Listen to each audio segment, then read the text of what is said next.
Ya ini kan bukan objek penelitian. Kan sudah menghina saya sehina-hinanya. Sudah menuduh ijazah itu ijazah palsu. Sudah merendahkan saya serendah-rendahnya. Ya nanti dibuktikan lewat proses hukum. Nanti akan kita lihat di proses di pengadilan seperti apa. Artinya kalau untuk pelaporan itu bisa untuk peringatan ke pihak lain gitu nggak Pak yang melakukan yang sama? Nanti akan menjadi pembelajaran kita semuanya. Dan menurut saya hari ini dalam tantangan global yang sangat berat, yang diperlukan negara kita adalah sekarang ini kompak, saling berangkulan, menjaga persatuan kesatuan, terutama elit-elit dan seluruh masyarakat, agar tantangan berat yang dihadapi semua negara yang kita hadapi itu bisa kita selesaikan. Bukan hal yang mudah sekarang ini. Harus semuanya berangkulan, bersatu menghadapi tantangan global yang tidak mudah. Ya, saya rasa itu. Nggak datang ke sidang hari ini seperti apa Pak? Semuanya sudah kita berikan kuasa kepada tim kuasa hukum, baik untuk mediasi maupun untuk urusan gugatan perkara. Artinya siap untuk menuju sidang pembuktian nih Pak? Siap untuk melanjutkan sidangnya? Iya. Kalau lanjut ke persidangan nanti apakah nanti juga akan datang Pak? Jika nanti lanjut mediasi selesai lanjut ke persidangan apakah nanti akan datang? Kalau diperlukan. Pun akan juga membawa ijazah? Kalau diperlukan. Siap. Pak yang lain Pak? Kemarin misalnya kita di Polda Metro Jaya diharuskan membawa ijazah asli, ya kita bawa. Semuanya dari SD, SMP, SMA, universitas semuanya kita bawa. Saya akan menyerahkan, kalau memang saya dipanggil untuk mengklarifikasi hal-hal yang perlu diklarifikasi, ya saya datang. Ini menyerahkan, tentu saja menyerahkan dokumen yang saat ini sangat penting. Saya mengutusnya orang yang saya percaya. Siap. Pak, berarti sekarang posisi ijazah aslinya masih ada di baris? Di baris krim. Nanti kalau sudah selesai pasti akan diberitahukan, kemudian kita ambil. Seluruh ijazah Pak? Iya. Mulai dari SD sampai kuliah? Masih di sana yang SMA sama yang kuliah. Supaya tahu ya, di baris krim itu ada aduan. Ada aduan dari seseorang. Sehingga kemarin kita juga diundang untuk menyerahkan berkas ijazah asli baik yang universitas sama yang SMA, SMP, SD kita berikan. Sampai sekarang masih di sana ijazahnya. Yang kedua ada yang kita melaporkan itu di Polda Metro, itu beda lagi. Tolong ada lagi yang di sini di Solo itu perdata, beda lagi. Teman-teman ini insya Allah mewakili rakyat Indonesia. Yang kita cari adalah kebenaran dan kejujuran. Jangan khawatirkan kami. Insya Allah kami sudah siap lillahi ta'ala. Akan tetap kita perjuangkan apa yang harusnya benar kita katakan benar. Kalau tidak benar dan palsu, kita katakan palsu. Perkembangan menarik seperti tadi yang sudah saya infokan dan disampaikan langsung oleh Pak Ahmad Basirudin. Detik ini juga kebetulan Joko Widodo memberikan laporan langsung di Polda Metro Jaya. Itu bagus, berarti masuk perangkap. Berarti apa? Memang dia harus menunjukkan ijazahnya. Karena yang kita tuntut adalah ijazah yang disebut asli. Dan kalau nanti pemeriksaan itu ternyata di luar apa yang kita sajikan selama ini, ya kita siap adu data, adu kebenaran. Insya Allah apa yang sudah saya lakukan, Dr. Risman lakukan, Pak Rizal Fadilah Sarjana Hukum lakukan, dan Dr. Tifa lakukan, itu kita tidak membohongi ilmu pengetahuan. Kita melakukan apa yang seharusnya kita katakan. Jadi teman-teman semua, sebagaimana tadi saya sampaikan, kalau memang terbukti nanti bohong, ya konsekuensinya jelas. Dan yang terakhir, ya, ini bukan ujung dari perjuangan kita. Perjuangan kita masih panjang. Selamatkan Indonesia dari tragedi yang luar biasa buruk dan memalukan ini. Kalau ada orang yang mengatakan, buat apa Delta sudah lengser? Ya, tapi tidak bisa. Orang yang sudah pernah memimpin selama lebih dari 10 tahun itu melakukan hal-hal yang di luar nalar. Apalagi masih ada yang sekarang di kekuasaan, indikasinya melakukan hal yang sama. Ya, ya. Ini tidak kalah dunia. Ya. Buah itu tidak jatuh jauh dari pohonnya.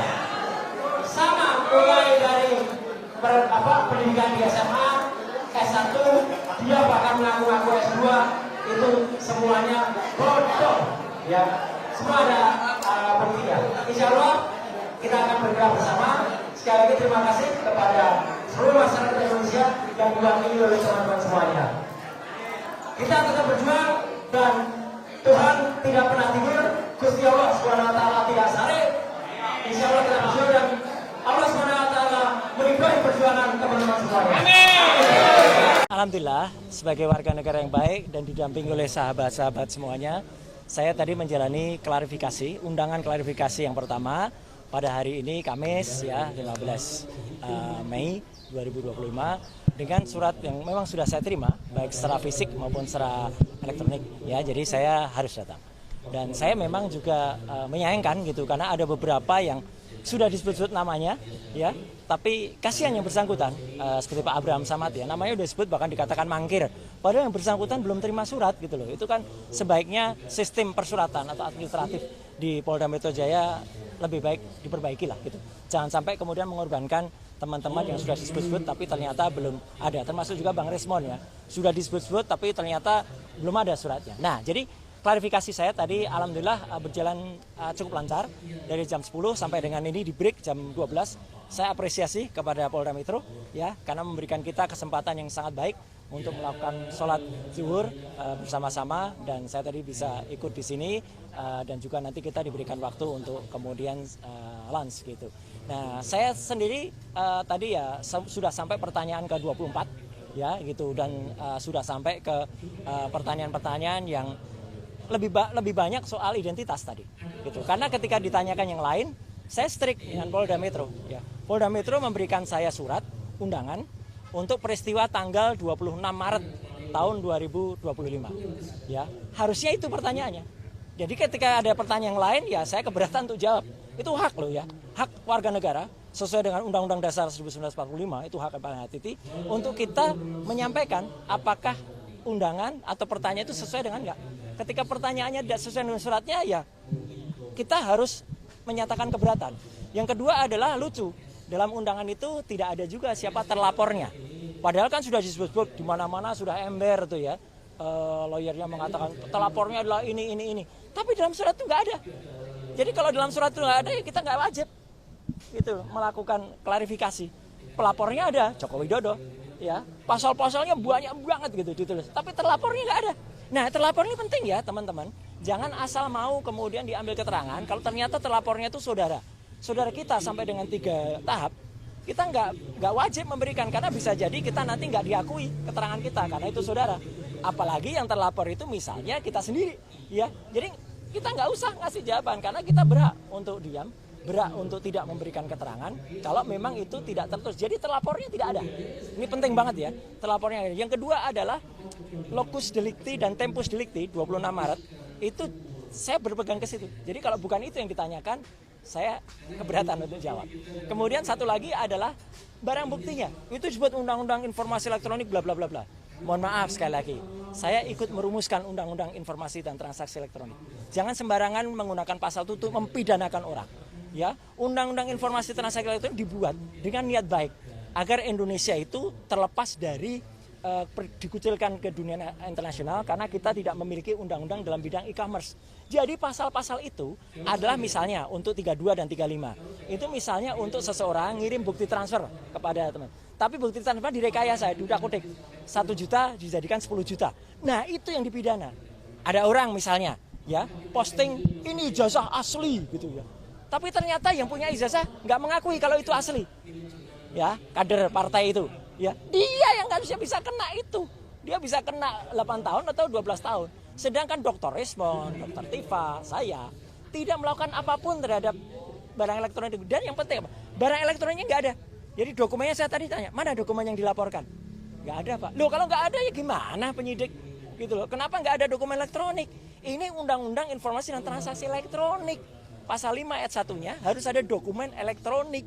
Jadi kalau dokumen elektroniknya nggak ada, sama saja dengan kita, tiba-tiba Bang Rustam ini, tiba-tiba dituduh melakukan, maaf ya, pembunuhan.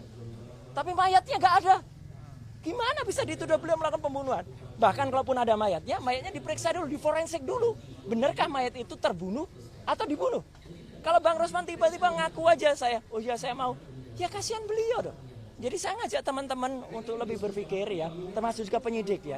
Jangan Anda mau ya diminta untuk mencantumkan pasal-pasal yang bukan peruntukannya gitu loh. Jadi 3 itu yang kemudian saya pertanyakan ya, diselundupkan pasal itu. Jadi sekali lagi teman-teman, saya tetap mengapresiasi Polda Metro dan saya cepat ya jam 10 tadi itu sudah 24 pertanyaan ya. Kalau rata-rata pada sampai 40-70 ya insya Allah nggak sampai sore ya, atau nggak sampai malam lah. Mungkin sore nggak apa-apa lah, kami ngobrol-ngobrol sambil ngasih kuliah kan nggak apa-apa. Gitu. Jadi kita ngasih kuliah tentang undang-undang ITE tadi di dalam itu. Ini naskah akademiknya gini. Ini harusnya pasal ini digunakan. Oh siap bang. Itu. Jadi itu yang benar. Jangan asal mau kita dipaksa. Orang itu harus tahu hukum. Tapi jangan sampai orang itu kemudian dipaksa untuk menjalankan hukum yang tidak pada semestinya. Itu saya kira. Pak Roy, ini kan tadi kan juga disebutkan di tanggal 26. Sebenarnya apa sih yang terjadi? Karena kan sebelumnya kemarin Pak Michael juga sempat ditanyakan tanggal 26 itu apa sebenarnya yang terjadi, Pak? Saya tidak berhak menjawab tanggal 26 itu apa. Nanti saya dikira ST. Yang jelas tanggal 26 itu saya sedang melaksanakan buka bersama ya di rumah makan Oma apa gitu ya. Itu kegiatan saya. Ya, yang lain ya saya nggak tahu, silahkan penyidik tahu. Yang jelas saya tanggal 26 itu kita lagi buka bersama dengan komunitas otomotif saya. Itu di rumah makan di daerah Kemang. Silahkan diperiksa di situ. Kalau ada CCTV saya cek di situ. Tapi perkara apa yang terjadi silahkan ditanyakan ke yang lain yang tahu. Saya keberatan untuk menjebak teman-teman yang lain. Nggak boleh juga kita. Kita tuh di situ diajak jujur tapi juga harus cerdas. Jangan kita jujur tapi malah nyeret-nyeret yang lain. Gitu loh. Ya, jadi saya juga ajak jujur ke kepolisian. Ya, kalau pelapornya ada, terlapornya nggak ada, gimana ini laporan? Bisa, gitu ya.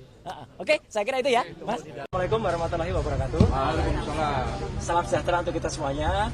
Di kesempatan sore hari ini, ya, sore ini jam berapa? Jam 3, ya.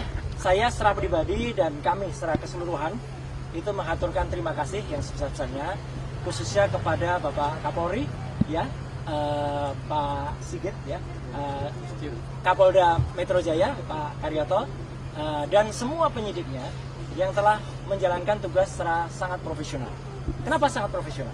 Ya, karena saya tadi memang melakukan apa yang menjadi hak saya untuk menjawab pertanyaan-pertanyaan dalam undangan klarifikasi, dan alhamdulillah penyidiknya, saya nggak perlu sebut namanya ya, itu adalah juga melakukan sesuai dengan apa yang saya katakan.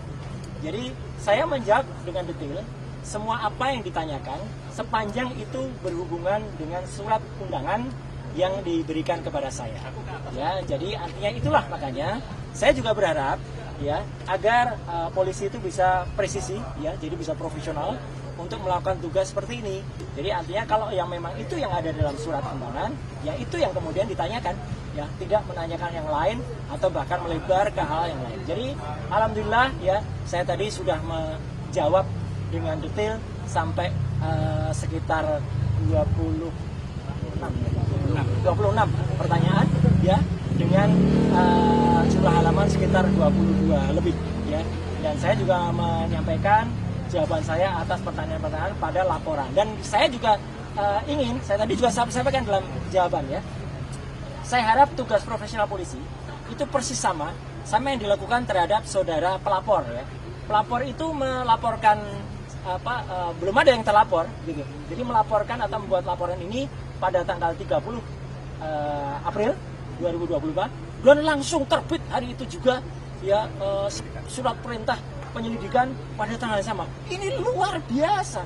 Ya, kalau ini dilakukan untuk semua masyarakat tentu akan sangat senang karena laporan bisa cepat dan kemudian tegas, presisi langsung. Hari itu juga lapor ke SPKT, hari itu juga langsung buat BAP, hari itu juga kemudian terbit surat perintah penyelidikan dan bahkan undangan. Ya, jadi saya harapkan sikap itu juga ada pada semua pelaporan yang ada. Jadi jangan membedakan masyarakat yang ada. Jadi kami ini juga dengan cepat juga diberikan undangan klarifikasi, tapi juga kami juga cepat juga bisa diselesaikan karena kita sama-sama insya Allah kita mengerti hukum. Ya, kalau kita mengerti hukum ya begini. Jadi artinya apa yang ditanyakan, apa yang dijawab, saya tidak perlu menjawab apa yang tidak ditanyakan, apa yang tidak ada dalam surat. Itu aja saya kira. Konfirmasi Mas, ya. Pelapor di tanggal 30 itu siapa? Pelapor di tanggal 30 itu yang saya baca tadi itulah insinyur tulisannya gitu ya. Ya, Insinyur Haji Joko Widodo. Tadi yang digali oleh penyidik di dalam apa saja yang terkait dengan laporan itu? Ya, 22 pelaporan itu banyak soal bagaimana dulu hidup saya, kisah saya. Ya, saya SD, SMP, SMA, ada ijazah semua ya. Ya, kemudian S1 UGM asli, S2 UGM asli, S3 UNJ asli. Ada itu ijazahnya? Ada lah, jelaskan semua gitu. Dan kemudian apa profesi saya sekarang? Saya profesi sekarang sebagai konsultan telematika dan multimedia. Kemudian saya diminta menjelaskan apa itu telematika. Telematika adalah telekomunikasi, media dan informatika untuk bisa menganalisis. Jadi saya saintis ya, menganalisis secara independen segala hal yang berbau dengan suara, foto, video dan lain sebagainya. Bahkan saya juga diminta dari menjelaskan perjalanan hidup saya. Ya saya jelaskan dulu saya sempat jadi dosen sekitar 8 tahun di UGM ya. Kemudian 10 tahun saya dosen di ISI, Institut Seni Indonesia. Kemudian saya sempat menjadi anggota KPI ya, Komisi Penyiaran Indonesia Daerah Istimewa Yogyakarta. Saya sempat juga masuk sebagai anggota DPR Komisi 1, komisi yang menangani undang-undang ITE, undang-undang keterbukaan informasi publik dan lain sebagainya. Dan kemudian saya sempat membantu Presiden SBY menjadi Menteri Pemuda dan Olahraga di tahun 2013 dan saya kembali menjadi anggota DPR lagi sampai dengan tahun 2019 dan sekarang saya sebagai konsultan independen. Jadi selaku konsultan independen, saya independen ya, saya berhak melakukan apa yang menjadi tugas saya dan kemudian saya berhak menyampaikannya kepada masyarakat sepanjang dengan ilmu pengetahuan dan menjadi keterbukaan informasi publik. Itu aja yang ditanyakan tentang itu. Kemudian tentang ada beberapa hal yang lain yang ditanyakan, apakah soal video begini, saya hanya jawab singkat saja. Apakah itu ada pada surat laporan tertanggal 26 Maret 2025. Ketika ditanyakan tidak terkait dengan itu, ya sudah. Jangan tanya saya yang tidak ada kaitannya dengan itu. Ya, jadi kalau sama tidak ada itu, jadi lokus dan tempusnya tidak sama dengan apa yang ada pada surat undangan, ya sudah, itu tidak perlu dijawab. Ibaratnya kalau kita mengerjakan ujian, ya teman-teman semua, ya masyarakat, kita diminta untuk belajar tentang fisika. Ternyata nanti pertanyaannya soal kimia, ya jangan dijawab. Uang kita tugasnya adalah menjawab soal fisika. Jadi itu sama cerdasnya. Alhamdulillah tadi penyidik juga cerdas. Siapa? Jadi kalau Bapak tidak menjawab, saya tidak menolak jawaban. Tapi saya keberatan dijawab, ya sudah. Artinya clear semuanya. Kemudian itu ada poin-poin sehingga saya juga tidak menyiksa teman-teman untuk harus menunggu sampai tengah malam. Ya, saya juga tidak menyiksa penyidik dan pembuat laporan. Saya harapkan juga tidak menyiksa masyarakat. Ya, gitu. Dengan membuat laporan-laporan yang tidak ada gunanya atau tidak ada manfaatnya ya bagi seluruh masyarakat. Saya kira itu. Video yang tadi dipertanyakan video apa sih? Video yang tadi dipertanyakan ya karena saya nggak lihat lagi karena saya dipertanyakan nggak ada hubungannya dengan itu ya nggak perlu saya jawabkan. Itu. Ada pertanyaan lain mungkin yang substansi yang terkait nggak ada karena video itu? Karena yang terkait dengan surat laporan itu ini harus jelas ya teman-teman. Jadi ini clear banget ya. Ini clear banget. Jadi LP itu ada pelapornya, tapi lucunya nggak ada terlapor. Sekali lagi ya, tidak ada nama terlapor. Jadi untuk para kuasa hukum yang kemarin sudah nyebut-nyebut nama, inisial dan sebagainya, hentikan tindakan-tindakan seperti itu tidak bagus ya untuk masyarakat. Karena ternyata tidak ada terlapornya. Jadi kalau tidak ada terlapornya, saya nggak perlu jawab. Karena kalau saya menjawab, jangan-jangan saya nanti jadi saksi. Kalau jadi saksi dan saudara yang terlapor itu adalah saksi saudara saya, ya saya nggak boleh jadi saksi. Atau misalnya yang terlapor itu adalah untuk pribadi, loh saya malah nggak boleh lagi itu untuk menjawab seperti itu. Daripada itu mubazir, ya lebih baik dari awal saya tanyakan terlapornya mana. Ya, ketika tidak ada terlapornya, ya sudah, saya senyum saja. Penyidik juga ngerti, ya Pak, nggak ada terlapornya, kita masukin. Nah, yang kedua adalah lokus dan tempusnya sudah jelas banget. Ya, terjadi di Jakarta Selatan nggak ada Rabunya, tapi tanggal 26 Maret 2025. Udah, sepanjang tidak ada pertanyaan soal itu, ya nggak perlu kita jawab. Ya, karena itu pertanyaannya menyangkut soal itu. Kemudian yang paling penting lagi, saya juga mempertanyakan, ini kan ada pasal. Ya, di samping pasal 311, 310, 27 ayat A, ada juga pasal yang mau dimasukkan ke dalamnya, ya, pasal yang diselundupkan. Saya nggak tahu menyelundupkan siapa, ya gitu. Itu pasal 32 dan 35 Undang-Undang ITE. Kebetulan dulu saya ikut merancang Undang-Undang ITE bersama teman-teman yang lain. Pasal itu tujuannya, sekali lagi saya ulangi, adalah untuk transaksi elektronik supaya Indonesia itu diselamatkan dari perdagangan internasional dan kita bisa ikut. Bukan pasal untuk mempidanakan orang. Jahat sekali kalau ada orang menggunakan pasal itu untuk mempidanakan seseorang. Kayak dulu kasus Mbak Prita Mulyansari. Jahat sekali. Ya, Omni Batavia waktu itu mempidanakan Mbak Prita gitu loh. Sama dengan ini. Karena pasal itu ancamannya sangat tinggi. Dan pasal itu misalnya, saya kasih contoh. Ada orang ya mentransfer 1 juta. Kemudian dalam bukti transfernya, saya ubah jadi 10 juta. Itu saya bisa kena pasal itu di pasal 32. Ada orang memposting sebuah dokumen elektronik, namanya ijazah misalnya. Dia katakan itu asli gitu. Padahal ternyata orang yang punya ijazah mengatakan, saya nggak pernah mengeluarkan ijazah itu loh. Lah berarti yang memposting ijazah itu salah seorang kader dari partai itu. Kena pasal itu harusnya. Justru itu ya kalau yang smart begitu. Jadi saya tadi tanya, dokumen elektroniknya mana? Belum ada Pak dokumen elektronik. Ya sudah. Kalau belum ada dokumen elektroniknya ya nggak usah diterima. Jadi saya tadi tidak minta berhenti, tapi memang selesai pemeriksaannya. Selesai karena nggak ada lagi yang bisa ditanyakan, ya. Karena jawaban saya smart, sharp pada pertanyaan-pertanyaan yang harusnya ditanyakan. Dan penyidik sekali lagi anak buah Pak Kapolda dan juga anak buahnya Pak Kapolri menjalankan itu dengan baik. Dia juga nggak ngeyel, ya. Dia tanya, oh iya Pak, baik Pak. Kalau profesional dan malah kita kasih kuliah tadi panjang, Mirga ngobrol di dalam bagus sekali. Dan juga bagus, jam 12 tadi saya diberi waktu untuk sholat zuhur, makan, sholat, kemudian juga hari ini begitu sudah selesai, ya selesai, udah di print, clear, semua sudah saya teken, tanda tangan, ya. Dan saya berharap hal yang sama terjadi pada teman-teman yang mungkin ikut diundang, ya. Saya harapkan mereka menjawab dengan sharp, and clear, and clean, dan smart. Pak, gitu. Tadi next agenda kira-kira ada di belum ada ya berarti belum ada karena selesai ya, karena pemeriksaan saya selesai.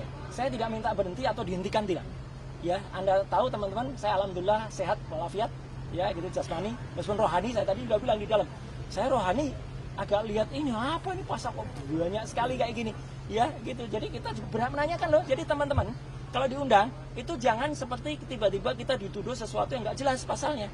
Pasalnya kita pertanyakan. Kebetulan pasal-pasal itu saya ikut membuat dulu. Saya jelaskan ini loh maksudnya begini.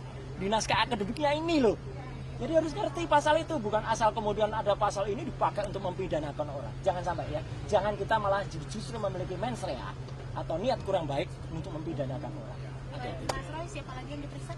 Masih ada Dokter Tifa di dalam. Dan moga-moga Dokter Tifa juga sama. Moga-moga bisa smart dan menjawab. Tapi ya kita berdoa saja dan moga-moga kalau ada teman-teman yang lain ya, saya berharap tidak banyak lagi yang harus dibuat dipanggil atau bahkan dibikin susah dengan ada laporan yang nggak jelas. Ini laporan nggak jelas ini. Laporan kok nggak ada yang terlapor. Sekali lagi loh ya, bohong kalau dikatakan sudah ada terlapornya. Nggak ada. Dalam klarifikasi itu belum ada terlapornya. Ya, itu ya saya kira. Oke, terima kasih.